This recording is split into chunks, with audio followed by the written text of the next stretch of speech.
several advantages of one nation, one election bill. But I would like to quote four. Number one, reduced expenditure and logistical efficiency, sir. Although the official figures for the 2019 Lok Sabha elections vary, news reports estimate the Election Commission of India has spent more than 6,000 crores, sir. In 2024, the estimate of spend was more than 10,000 crores, sir. संक्षिप्त में, okay, आप पक्ष रखते हैं बस. No, sir. No, please, let me. Yes, sir, give me 2 minutes. Come on. No. The Law Commission 2018 draft report and 27 Niti Aayog report estimates if both the elections are done simultaneously, the cost would reduce at least up to 40%, sir. If the elections are held simultaneously, the voter turnaround would be increased up to 7%, sir. Sir, if the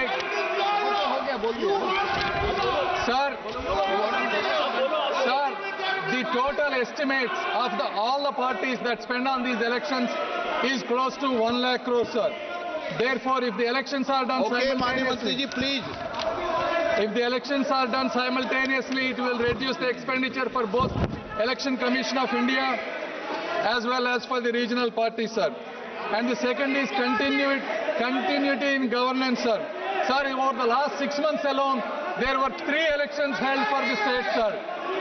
So how can the machinery continue to operate if the elections are done continuous fashion, sir?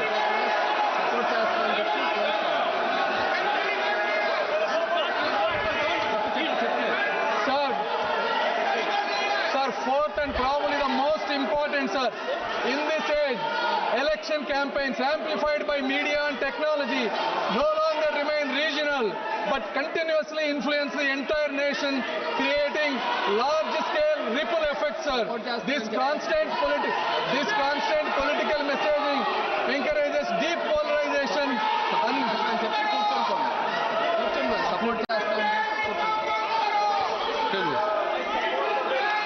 I support the bill, sir. Thank you. Asauddin Owaisi. Please, Speaker, sir. Sir, I rise to oppose this draconian unconstitutional bill, sir. Owaisi के बाद. Sir, मुझे सिर्फ 2 minute दीजिए, sir. Owaisi के बाद. Sir, this bill violates the right to democratic self-government, which is part of Article 1419.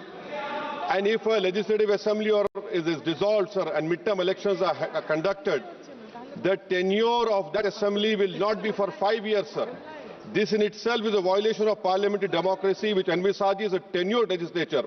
Sir, constitutional scheme makes it clear that once elections are conducted, the House should have a right to function for next 5 years. This is a violation of basic structure. That such a provision is being done for administrative convenience, not for constitutional purpose.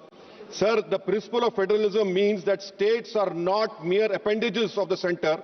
States are not dependent on the union for the existence. This is the violation of federalism, sir. Sir, in conclusion, Parliament is not competent to make any law that violates fundamental rights or the basis of the Constitution, sir. This bill indirectly introduced a presidential style of democracy. This bill is based on maximizing political gain and convenience. This bill will finish off regional parties. This bill is only brought in to massage the ego of the supreme leader. Thank you, sir. माननीय सदस्य बालू साहब ने कहा कि इसको JPC को दे देना चाहिए। जब ये संविधान सुधार का विधेयक, संवैधानिक संशोधन जब कैबिनेट में चर्चा में आया, तब प्रधानमंत्री जी ने स्वयं मंशा व्यक्त करी थी कि इसको जेपीसी को देना चाहिए। इस पर विस्तृत चर्चा सभी स्तर पर होनी चाहिए। इसलिए मुझे लगता है कि इसमें सदन का ज्यादा समय जाया करे बगैर, अगर मंत्री जी कहते हैं कि इसको जेपीसी को सौंपने के लिए वो तैयार है, तो जेपीसी में होगी और के रिपोर्ट के आधार पर कैबिनेट इसको पारित करेगी, तब भी फिर से चर्चा होनी है। तो मैं मानता हूं कि माननीय मंत्री जी अगर जेपीसी में रखने की इच्छा व्यक्त करते हैं तो यहीं पर ये चीज समाप्त हो जाएगी। गृह मंत्री जी ने बहुत साफ शब्दों में कांग्रेस पार्टी ने बाबा साहब भीमराव अंबेडकर को किस तरीके से अपमानित किया उसी के बारे में जिक्र किया था। 11-12 सेकंड का वीडियो क्लिप उतार करके पूरा वक्तव्य को हटा करके देश को गुमराह करने का जो कोशिश कर रहा मैं उसका खंडन करता हूं सर। कल गृह मंत्री जी ने बारीकी से कहा कि कांग्रेस पार्टी ने सबसे पहले बाबा साहब भीमराव अंबेडकर को मुंबई में और बाद में विदर्भ में षड्यंत्र तहत चुनाव में हराने का काम किया है। ये आज कांग्रेस पार्टी माफी मांगना चाहे देश को। अंबेडकर दोबारा चुन करके इस सदन में आना चाहता था, कांग्रेस ने आने नहीं दिया, दोबारा हराया, तब से बाबा साहब चुनाव को छोड़ना पड़ा। उसके बाद 1956 में बाबा साहब भीमराव अंबेडकर का परिनिर्वाण होने के बाद कांग्रेस पार्टी ने 1990 तक बाबा साहब को भारत रत्न का अवार्ड देने से भी इनकार किया इन्होंने। वो तो जब कांग्रेस पार्टी को सत्ता से बाहर किया, भारतीय जनता पार्टी के समर्थन से राष्ट्रीय मोर्चा का जब सरकार गठन हुआ, तब जाकर के बाबा साहब भीमराव अंबेडकर को भारत रत्न से नवाजा गया है। आप लोग क्या देश से माफी मांगने के लिए तैयार है? आपका इतना पाप है, वो पाप को साफ करने के लिए तैयार है तो बताइए। आप लोगों ने बाबा साहब का नाम को पूरे इतिहास से मिटाने के लिए कलंक किया है कांग्रेस पार्टी ने, ये याद रखना चाहिए। आज आप बाबा साहब का नाम लेकर के, तस्वीर लेकर के वोट मिलने के लिए आप लोग जो ढोंग कर रहे हैं, ये ठीक नहीं है। संविधान की रचना करने के बाद बाबा साहब ने पंडित नेहरू से कहा था 1950 में भी, 51 में भी, कि कानून मंत्री के अलावा कोई अच्छा एक पोर्टफोलियो जो इकोनॉमिक मिनिस्ट्री से रिलेटेड एक पोर्टफोलियो देने के लिए रिक्वेस्ट किया था। आप लोगों ने माना नहीं है, और कई और बाबा साहब ने जो अनुरोध किया नहीं माना। बाबा साहब बहुत दुख होकर के पंडित नेहरू का कैबिनेट से इस्तीफा देना पड़ा। क्या आप लोग को ये अभी तो खलता नहीं है क्या? आप लोगों ने बाबा साहब का कोई निशाना को, बाबा साहब का घर को, बाबा साहब का जन्मभूमि को, बाबा साहब का तीर्थ भूमि जितना भी है, आप लोगों ने कभी भी याद नहीं किया। वो तो हमारे आदरणीय प्रधानमंत्री नरेंद्र मोदी जी है जिन्होंने संविधान दिवस मनाने का प्रथा शुरू किया है, और जो 5 तीर्थ स्थल है, शिक्षा भूमि, दीक्षा भूमि, जन्मभूमि, चैत्य भूमि, ये सारा विकसित करने का काम भी हमारा आदरणीय प्रधानमंत्री मोदी जी ने शुरू किया है। आप एक काम बताइए, एक काम आप बताइए जो आपने बाबा साहब को याद करके काम किया है। आपने नहीं किया है।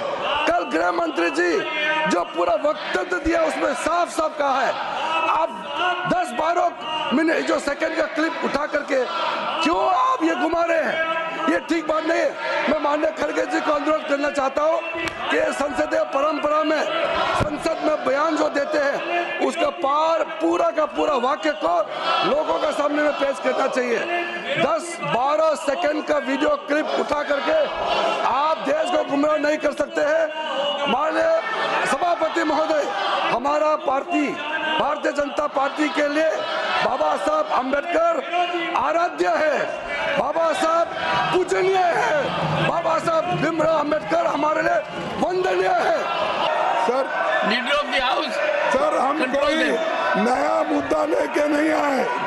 जो मुद्दा यहाँ पर अमित शाह ने उठाकर डिस्कशन में वो लाए थे, उन्होंने ये कहा था कि अंबेडकर का इतना आप लोग उठ उठ के बोलते हो, अगर यही उनका मजाक उड़ाया आपने 100 बार, अगर ऐसी मैंने अगर ऐसा ही भगवान का नाम अगर लेते तो 7 आप स्वर्ग को जाते, ये उनका कहना था। इसीलिए इन्होंने बाबा साहब अम्बेडकर का अपमान किया, संविधान का अपमान किया। सभापति महोदय जी, खड़गे जी फिर से मिसलीड कर रहे हैं हाउस को। मैं यही तो कह रहा हूँ, आप 10-12 सेकंड का वीडियो क्लिप को लेकर के किसी वक्त को आप बोल नहीं सकते हैं। हम ये आवाज को गुमराह करने की कोशिश कर रहे हैं। और शाह जी ने ये जो अपमान अम्बेडकर का किया है, वो कभी हम सहन नहीं करेंगे, करने वाली ये दलित विरोधी सरकार है, संविधान विरोधी सरकार। सभापति जी, विपक्ष के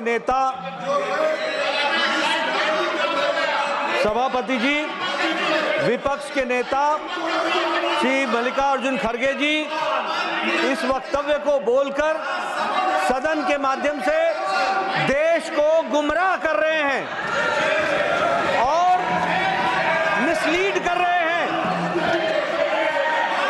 गृह मंत्री जी का पूरा वक्तव्य इस बात पर था कि आपने जीते जी अंबेडकर जी का, बाबा साहब अंबेडकर भारत रत्न का हमेशा तिरस्कार किया, हमेशा उनको पीड़ित किया, चुनाव में हराने का काम किया।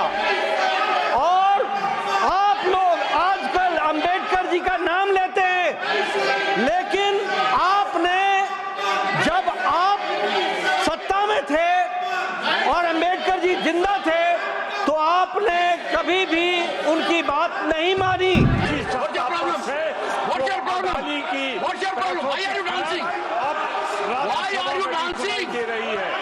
राजधानी को बचाने के लिए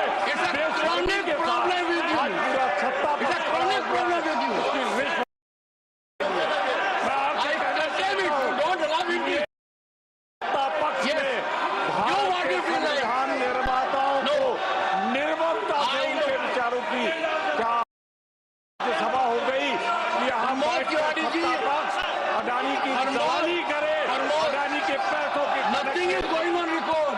प्रमोद तिवारी जी, ध्यान रखिए, पूरे दिन 24 घंटे आपका यही काम है। और मानकर चलिए, किसान का बेटा हूं, कमजोरी नहीं दिखाऊंगा, देश के लिए मर जाऊंगा, मिट जाऊंगा। आप लोग चिंतन नहीं करेंगे, 24 घंटे एक ही काम है, किसान का बेटा यहाँ क्यों बैठा है, मैं आंखों से देख रहा हूं, पीड़ा महसूस कर रहा हूं। मेहरबानी कर दिल टटोलिए, मेहरबानी कर कुछ सोचिए। मैंने इज्जत देने में कोई कमी नहीं रखी है। And look at the gesturing, look at what you are। मैंने बहुत आज का किसान खेत तक सीमित नहीं है, आज का किसान कार्यरत है, सरकारी नौकरी में है, उद्योग में है।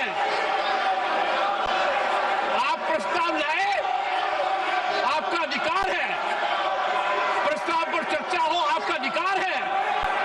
पर आपने क्या किया, संविधान की ध्वजा उड़ा दी। किसने रोका आपके प्रस्ताव को? आपके यहां से बयान जारी होता है कि हमारे प्रस्ताव पर क्या हुआ। अरे कानून पढ़िए, आपका प्रस्ताव आ गया, 14 दिन बाद आएगा। मुहिम चला रखी है। प्रमोद तिवारी जी भी नेता हैं, आप प्रमोद तिवारी जी आप अनुभवी नेता हैं, टटोलिए, चुन कर क्या बात की है, रेजोल्यूशन नहीं, विश्वास प्रस्ताव ले आइए। अरे पढ़िए उन 10 पॉइंट को। इज्जत करता हूं खड़गे जी की, 100% करता हूं, मेरी जीरो करते हैं, लिखित में अनुरोध करता हूं, लिखित में कहता हूं, मान्यवर मुझ पर कृपा कीजिए, जो समय आपको ठीक लगे मेरे से मिलने का मेरे पास नहीं आ सकते तो मैं आऊंगा। देखिए आप अपने हिसाब से, आपका तो एक क्रम हो गया है कि मेरे को चिट्ठी पर जाना है।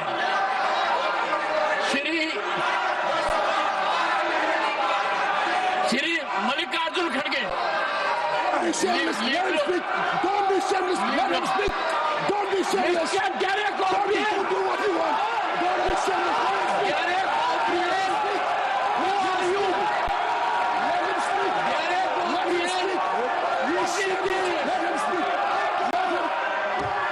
किसी भी हालत में कमजोर नहीं पड़ूंगा ना, सबकी सुनूंगा, पूरे दिन सुनूंगा, पर कमजोर नहीं पड़ूंगा। देश के विरुद्ध काम नहीं करने दूंगा, किसान के विरुद्ध काम नहीं करने दूंगा। आपको समय दिया, आप बोल नहीं पाए। साइड के मेंबर्स समय दिया, आप को बोल नहीं पाए। एनकरेज कर रहे नहीं, आप हैं नहीं कर और रहे। पार्टियों के खिलाफ बात करने के लिए आप कोशिश कर रहे हैं। आपको अगर इस सदन को चलाना है, नियति से चलाना है, लोकतंत्र को बचाना है, आप ये बात नहीं करते। हर आदमी उठ के, हर मेंबर उठ के 5-5 मिनट, 10-10 मिनट बात करता है।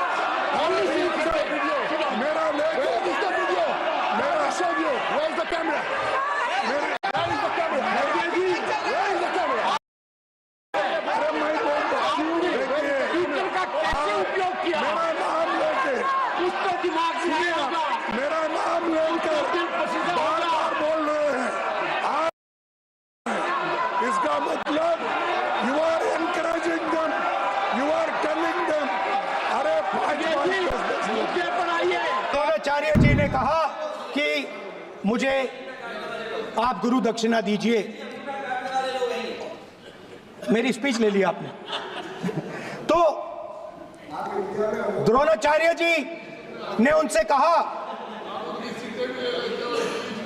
कि गुरु दक्षिणा के लिए मुझे तुम्हारा हुनर, तुम्हारा भविष्य, तुम्हारा अंगूठा चाहिए। और एकलव्य ने अंगूठा काट के द्रोणाचार्य को दे दिया।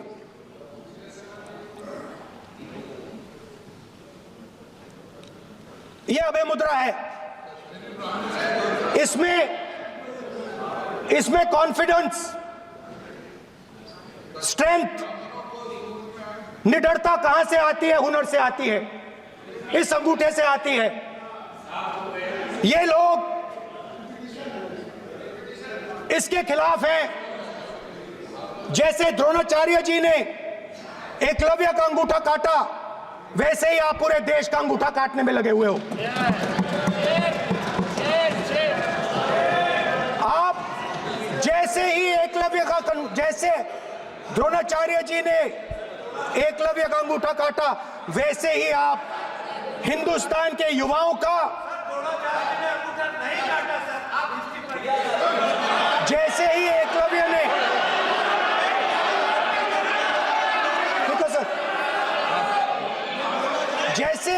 जैसे एकलव्य का अंगूठा काटा गया, वैसे ही आप हिंदुस्तान के युवाओं का, सबका अंगूठा काटते हो। सर, अगर ये संविधान जो बाबा साहब अम्बेडकर ने दिया, उसी ने देश को बचाया।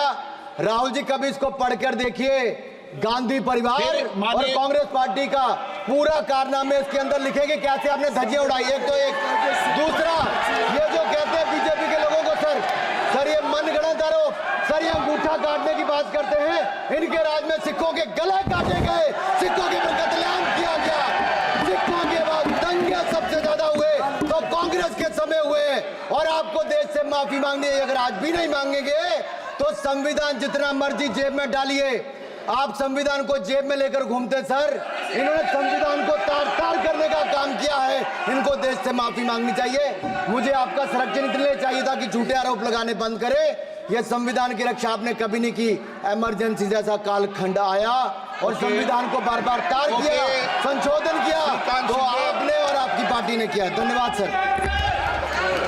The Honorable Defence Minister in a speech this morning mentioned the courage of the late Justice H.R. Khanna to dissent in 1976. May I remind everyone that Justice Khanna lived for 32 years after 1976 under a largely Congress regime, long enough to write his autobiography, which the minister quoted from. Unlike poor Justice Lohia, who's resting in peace long before his time. और ये कहा गया कि ये महिला killer है। जी not going on record Thakur ji. Jagdambika Pal ji, Jagdambika Pal ji, सब रिकॉर्ड देख लिया जाएगा। माननीय सदस्य बैठ जाइए।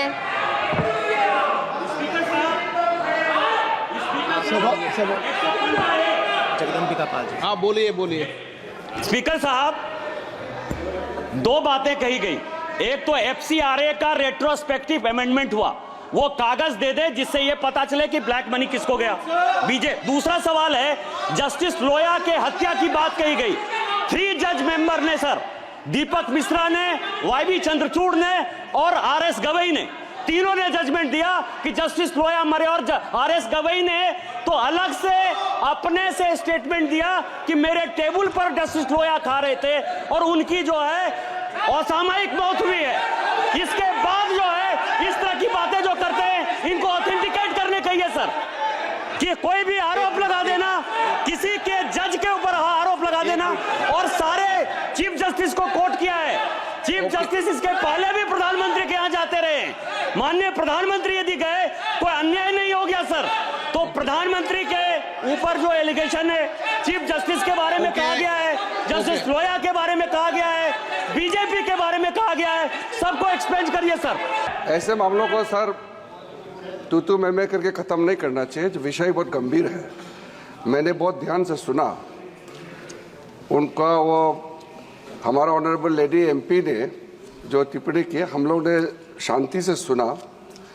वो क्या सोच के आए, क्या ड्राफ्ट लेके आए और क्या पढ़ रही थी, वो अपना, उसका मैं टिप्पणी नहीं करूँगा, उनका आदत जो भी है। लेकिन जो पॉइंट उन्होंने जस्टिस लोया के बारे में जो कहा, ये बहुत गंभीर इसलिए है, ये एक सेटल्ड केस है और पूरे कोर्ट में उसका परिस्थिति, जजेस कोई पॉलिटिकल इंटरवेंशन, पॉलिटिकल उससे कोई लिंक नहीं। जजेस लोगों का समूह बैठ करके जो घटना हुई, जजेस का बीच में उसका जो भी वहाँ अनफॉर्चुनेट घटना हुई, फिर बाद में जजेस का ओर से क्लैरिफिकेशन करके जुडिशरी में सारा मामला खत्म हो गया।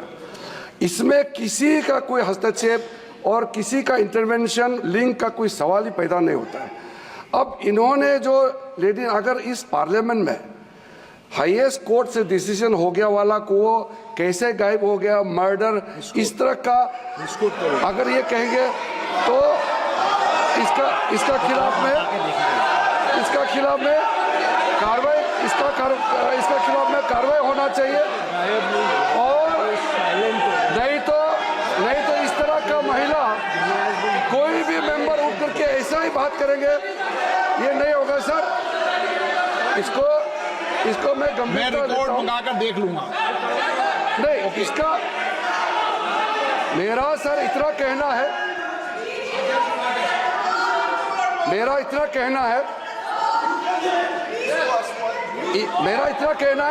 स्पीकर सर, आपने मामला को संज्ञान में लिया है, आप देखने के लिए कहा है, लेकिन मैं सदन को इन्फॉर्म करना चाहता हूं, इस पे कार्रवाई होगा और हम लोग का तरफ से एप्रोप्रिएट पार्लियामेंट्री एक्शन लिया जाएगा। इस तरह का टिप्पणी आप बच नहीं सकते हैं, ऐसे टिप्पणी करके बच नहीं सकते हैं। इसमें कार्रवाई होगा। ये बहुत गलत परंपरा साबित कर रही है वो। आजादी का मतलब सर सिर्फ अधिकार पाना भर नहीं है। इसके लिए हमारे संविधान में सरकार और नागरिकों के अधिकारों के साथ साथ उनके कर्तव्यों का विस्तार से उल्लेख किया गया है। बाबा साहब ने संविधान सभा में दिए गए भाषण में कहा था कि स्वतंत्रता आनंद का विषय है, पर अब हमें अपनी जिम्मेदारियों पर भी ध्यान देना होगा। संविधान ने सुनिश्चित किया कि रानी के पेट से राजा जन्म नहीं लेगा, वोट से नेता तैयार होगा। आर्थिक बराबरी के लिए सरकार क्या कर रही है? गरीब और गरीब हो रहा है और अमीर हो रहा है। सुबह उठते कहीं बम की धमकी मिलती, कहीं दंगे की। ये अमृत काल है सर, यह धमकी काल है। कितना बढ़ रहा है आर्टिकल 15 सर। भारत में आज भी घोड़ी चढ़नी बैठनी होती है। Please sir conclude. क्या दलितों को यहाँ भी 4 बोलने की minutes, इजाजत 4 नहीं? minutes, sir, you conclude, I will give 1 minute, आप 1 minute, तय 1 कर लो minute. सर, अगर सबको 4 मिनट दे No, मुझे दे दो। finish it in 1 नहीं सर, minute. ये भेदभाव नहीं चलेगा दलितों के साथ। Allotted time is 4 minutes. Don't waste. please. Why sir, Take आप 1 चेक minute. करो अगर सबको 4 मिनट दिए तो। Take 1 minute. आप मना करो, मैं बंद कर देता हूँ इसको। क्या दलितों को सबसे आखिरी में नंबर मिलेगा और बोलने का मौका All मिलेगा? individuals are having क्या only- मजाक कर रहे हैं सर आप? No, all independent people are having only 4 minutes. You take 1 sir minute. Independent No मैं problem. अपनी पार्टी का मेंबर हूँ सर, और जीत के आया हूँ सर, किसी की दया में नहीं आया। Take 1 minute and finish. Sir कल भी बोले तो एक दलीय पार्टी के लोग, आप मौका दो सर।